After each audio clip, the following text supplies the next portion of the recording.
नाही नाही नाही. पुरुषाला कोणीही समजून घेऊ शकत नाही.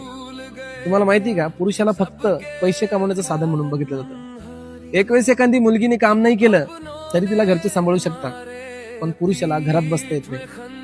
सगळ्यांसाठी राब राब कुत्र्यासारखा राबत असतो. ना आई वडील समजतात, ना बायको समजून घेते, ना मुलं समजून घेतात. ज्यांच्यासाठी आयुष्यभर बाहेर कष्ट करतो, कसे कष्ट करून तो पैसे आणतो, त्याचं कोणालाही काही पडलेलं नसतं.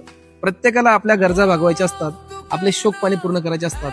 पण या सगळ्यांचे शोक पाणी पूर्ण करत असताना ना, तो स्वतःच्या गरजा सुद्धा पूर्ण करू शकत नाही. तरी त्याला शेवटी काय ऐकायला भेटतं, तुम्ही आमच्यासाठी काय केलं. मला तर कधी कधी असं वाटतं ना, जो बैलगाडा ओढणारा बैल जो असतो ना, सेम तसंच कुटुंबाचा गाडा ओढणारा एक पुरुष असतो. पुरुषाची लाईफ अत्यंत संघर्षाची आणि दुःखद लाईफ असते असं वाटतं मला. त्याला कोणीही समजून घेऊ शकत नाही, तो रडू सुद्धा शकत नाही, अशी परिस्थिती त्याची असते. जर तुम्हाला असं खरंच वाटतं